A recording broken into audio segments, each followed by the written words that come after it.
Hello friends, welcome to आरकेस बडी। आज हम देखेंगे राजपूत काल के कुछ महत्वपूर्ण प्रश्न जिन्हें हमने लूसेंट बुक से लिया है। तो चलिए वीडियो को स्टार्ट करते हैं।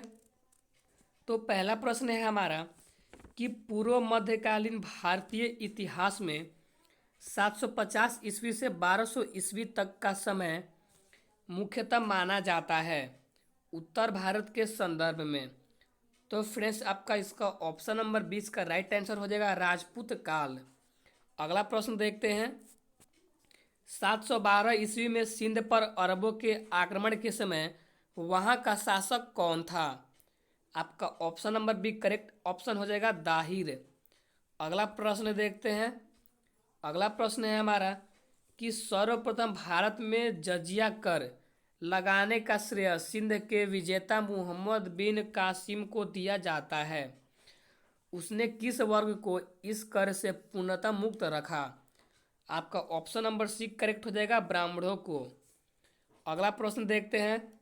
किस ग्रंथ के उल्लेख के आधार पर यह माना जाता है कि मलेच्छों के अत्याचार से त्रस्त होकर महर्षि वशिष्ठ ने अत्याचारियों के विनाश हेतु आबू पर्वत पर एक यज्ञ किया एवं यज्ञ के अग्नि कुंड से 4 राजपूत कुलों परमार, चौलुक्य, सोलंकी, प्रतिहार एवं चौहान का जन्म हुआ? तो फ्रेंड्स, आपका ऑप्शन नंबर सी का करेक्ट आंसर हो जाएगा पृथ्वीराज रासो। अगला प्रश्न देखते हैं। अगला प्रश्न है कि ढिल्लिका यानी कि दिल्ली नगर की स्थापना की थी किसने? तो आपका ऑप्शन भी करेक्ट आंसर हो जाएगा इसका तोमरों ने। अगला प्रश्न देखते हैं। उस शासक का नाम क्या है जिसने विजय स्तंभ का निर्माण कराया था? आपका ऑप्शन नंबर ए इसका करेक्ट आंसर हो जाएगा राणा कुंभा। अगला प्रश्न देखते हैं। निम्नलिखित में से भारत पर पहली बार आक्रमण करने वाला कौन था? ऑप्शन नंबर सी इसका करेक्ट आंसर हो जाएगा अरब। अगला प्रश्न देखते हैं कि पृथ्वीराज रासो निम्नलिखित में से किसने लिखा था? ऑप्शन नंबर सी इसका करेक्ट आंसर हो जाएगा चंदरबाई दाई, चंदबर दाई ने। अगला प्रश्न देखते हैं। अगला प्रश्न कह रहा है कि पूर्व मध्यकालीन भारत के शासक राजवंशों के साथ उनकी राजधानियों का मेल बैठाइए। सूची 1 में आपके राजवंशों के बारे में दिए गए और सूची 2 में आपकी राजधानियां दी गई हैं और इनको हमें मेल बैठाना है यानी कि सुमेलित करने के लिए हमारा क्वेश्चन कह रहा है। तो देखिए, इसका ऑप्शन नंबर सी इसका राइट आंसर हो जाएगा ए का 1, बी का 2, सी का 3 और डी का 4। आप यहाँ से सुमेलित कर लीजिएगा। अगला प्रश्न देखते हैं। 1100 ईस्वी में निर्मित मंदिर जो भुवनेश्वर के अन्य मंदिरों पर प्रधानता रखता है कौन सा है? तो फ्रेंड्स, आपका option number C correct answer हो जाएगा त्रिभुवनेश्वर लिंगराज। अगला प्रश्न देखते हैं। दिलवाड़ा मंदिर कहाँ पर स्थित है? ऑप्शन नंबर डी आपका करेक्ट आंसर हो जाएगा आबू पर्वत पर। अगला प्रश्न देखते हैं। अगला प्रश्न है हमारा कि खजुराहो स्थित मंदिरों का निर्माण किसने किया था? ऑप्शन नंबर डी इसका करेक्ट आंसर हो जाएगा चंदेल राजपूत ने खजुराहो मंदिर का निर्माण किया था। अगला प्रश्न देखते हैं। विजय स्तंभ कहाँ स्थित है? ऑप्शन नंबर सी इसका करेक्ट आंसर हो जाएगा चित्तौड़गढ़ में। अगला प्रश्न देखते हैं कि लिंगराज मंदिर की नींव डाली थी। ऑप्शन ए करेक्ट हो जाएगा ययाति केसरी ने। अगला प्रश्न देखते हैं। सोमनाथ के मंदिर पर 1025 ईस्वी में महमूद गजनवी के आक्रमण के समय गुजरात का शासक कौन था? ऑप्शन नंबर ए इसका करेक्ट आंसर हो जाएगा भीमदेव वन। अगला प्रश्न देखते हैं कि हिंदू विधि पर एक पुस्तक मिताक्षरा किसने लिखी? ऑप्शन नंबर सी करेक्ट हो जाएगा विज्ञानेश्वर ने। अगला प्रश्न देखते हैं। ब्लैक पोगाड़ा है ऑप्शन नंबर सी कोणार्क में। कहाँ पे है? कोणार्क में। अगला प्रश्न देखते हैं। हरिकेली नाटक का रचयिता है? ऑप्शन नंबर ए इसका करेक्ट ऑप्शन हो जाएगा चौहान शासक विग्रहराज 4। किसके रचयिता है ये? आपके हरिकेली के। अगला प्रश्न देखते हैं। किस नाटक के कुछ अंश 2.5 दिन का झोपड़ा मस्जिद की दीवारों पर अंकित है? ऑप्शन नंबर ए इसका करेक्ट हो जाएगा हरी केली। अगला प्रश्न देखते हैं कि रानी पद्मिनी का नाम अलाउद्दीन खिलजी की चित्तौड़ विजय से जोड़ा जाता है, उसके पति का नाम है? ऑप्शन नंबर डी करेक्ट हो जाएगा राणा रतन सिंह। अगला प्रश्न देखते हैं विक्रमशिला शिक्षा केंद्र के स्थापक का नाम है? ऑप्शन नंबर बी करेक्ट हो जाएगा धर्मपाल।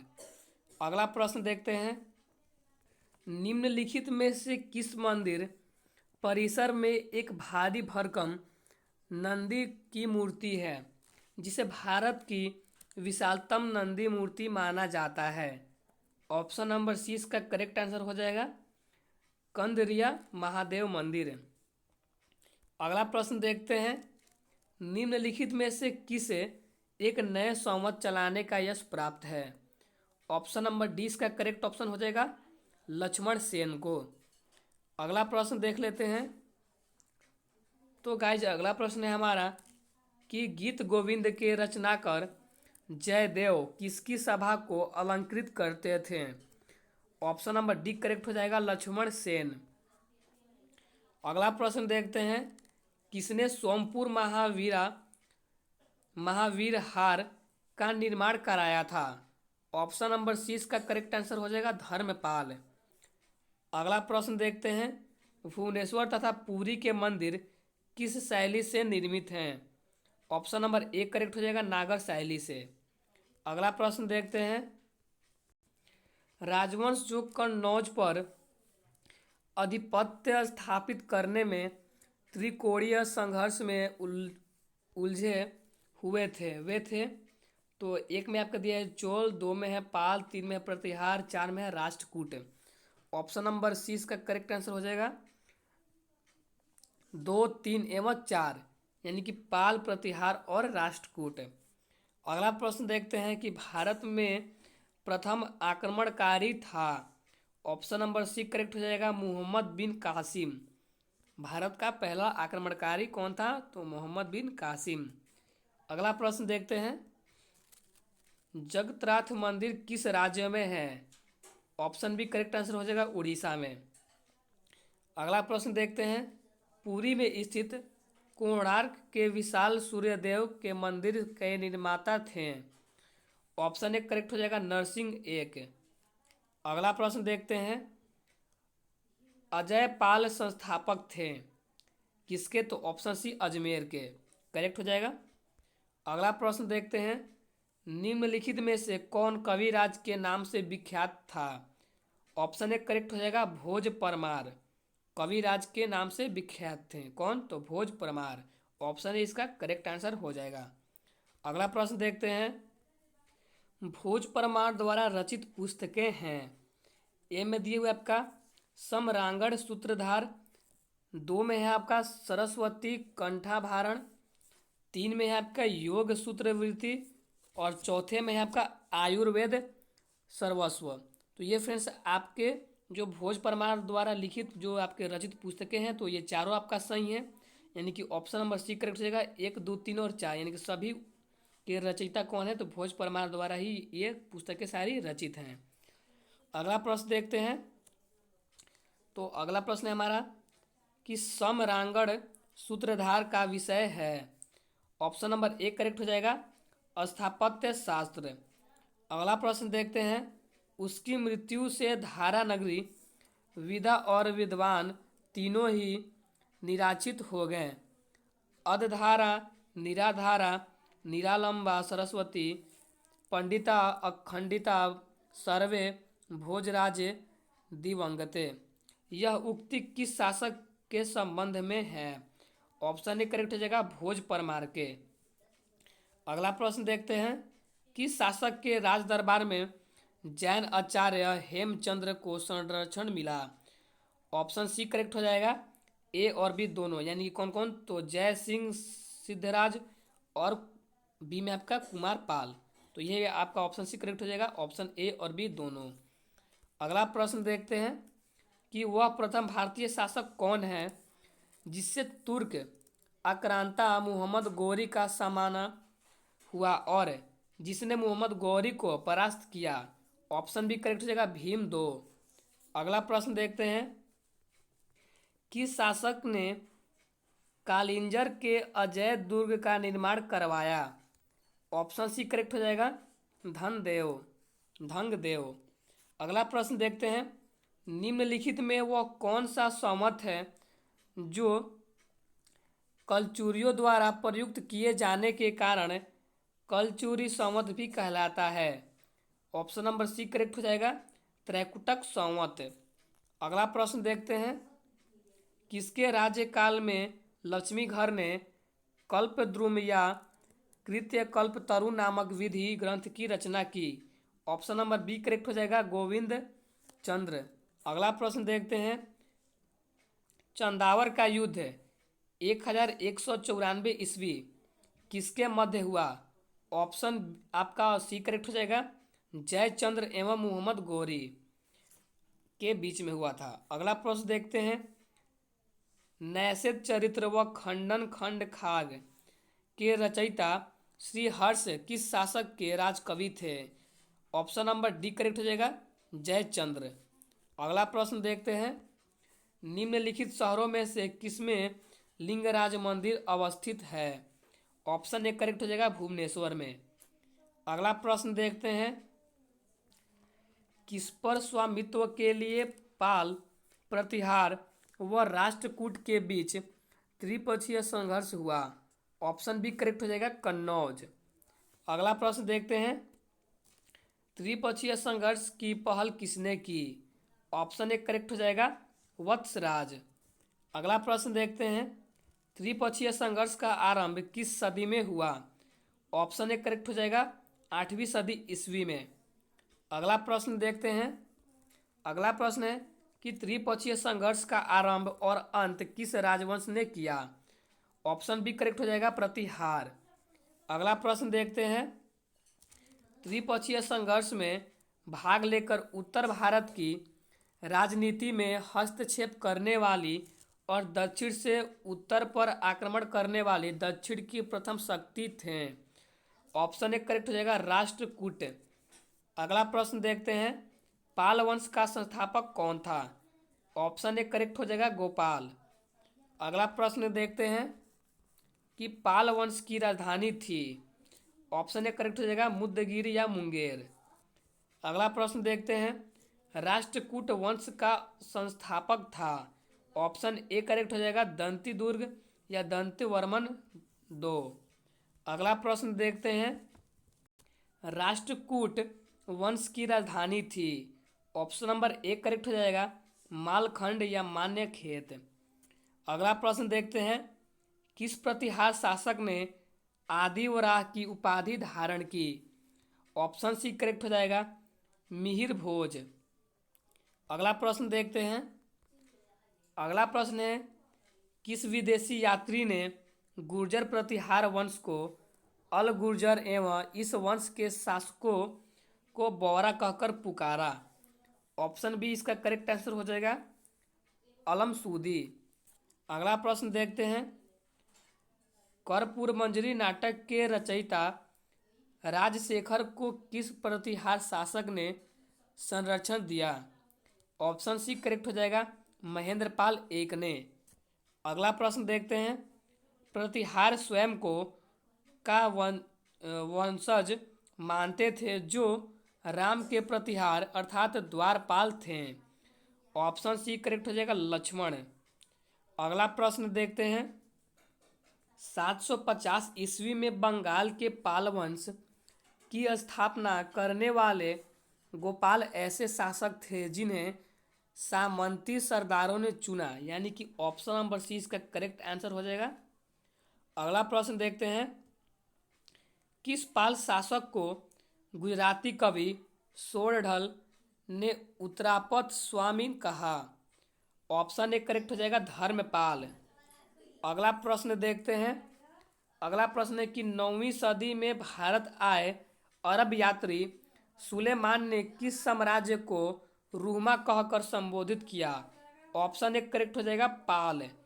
अगला प्रश्न देखते हैं, हिंदू विधि की एक प्रसिद्ध पुस्तक दाय भाग के रचयिता थे। ऑप्शन ए करेक्ट हो जाएगा, सॉरी ऑप्शन नंबर इसका सी करेक्ट हो जाएगा, जिमुत वाहन। अगला प्रश्न देखते हैं, रामचरित की रचना किसने की? ऑप्शन डी करेक्ट हो जाएगा, संध्याकर नंदी। अगला प्रश्न देखते हैं, पाल वंश के पतन के बाद बंगाल का राजनीतिक नेतृत्व प्रदान किया किसने? तो ऑप्शन ए करेक्ट हो जाएगा, सेन वंश ने। अगला प्रश्न देखते हैं, सेन वंश के संस्थापक कौन था? आपका ऑप्शन ए करेक्ट हो जाएगा, सामंत सेन। सामंत सेन जो थे आपके सेन वंश के संस्थापक थे। अगला प्रश्न देखते हैं कि किसने कुलीन प्रथा कुलीनतावाद का आरंभ किया? ऑप्शन ए करेक्ट हो जाएगा, बल्लाल सेन। अगला प्रश्न देखते हैं, किसने स्मृति ग्रंथ दान सागर एवं ज्योतिष ग्रंथ अद्भुत सागर की रचना की? ऑप्शन सी करेक्ट हो जाएगा, बल्लाल सेन। अगला प्रश्न देखते हैं, कश्मीर पर लगभग 50 वर्षों तक शासन करने वाली रानी दिद्दा मूल रूप से किस वंश की राजकुमारी थी? ऑप्शन सी करेक्ट हो जाएगा, लोहार वंश की। अगला प्रश्न देखते हैं, कायस्थों का एक जाति के रूप में प्रथम उल्लेख कहाँ मिलता है? ऑप्शन सी करेक्ट हो जाएगा, ओ सनम स्मृति में। अगला प्रश्न देखते हैं, गुर्जर प्रतिहार के उज्जयिनी शाखा का संस्थापक कौन था? ऑप्शन नंबर बी करेक्ट हो जाएगा, नागभट्ट एक। अगला प्रश्न देखते हैं, खजुराहो के मंदिरों का संबंध है शैव संप्रदाय से या वैष्णव संप्रदाय से या जैन संप्रदाय से? तो फ्रेंड्स आपके ये तीनों से है, यानी कि ऑप्शन नंबर डी करेक्ट हो जाएगा, ए बी और सी तीनों से। अगला प्रश्न देखते हैं कि जैन वास्तुकला का प्राचीनतम उदाहरण कहाँ मिलता है? ऑप्शन नंबर ए करेक्ट हो जाएगा, दिलवाड़ा में। अगला प्रश्न देखते हैं, ओदंतपुरी विश्वविद्यालय बिहार शरीफ नालंदा जिला का मुख्यालय बिहार का संस्थापक था? ऑप्शन ए करेक्ट हो जाएगा, गोपाल।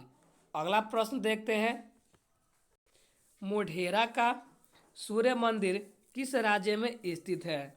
ऑप्शन बी करेक्ट हो जाएगा, गुजरात में। अगला प्रश्न देखते हैं, कल्हड़कृत राज तरंगिणी में कुल कितने तरंग हैं? ऑप्शन ए करेक्ट हो जाएगा, 8। अगला प्रश्न देखते हैं, अगला प्रश्न फ्रेंड्स हमारा सुमेलित करने के लिए बोल रहा है। तो देखिए सूची 1 में आपके मंदिर दिए गए हैं और सूची 2 में आपके निर्माता दिए गए हैं।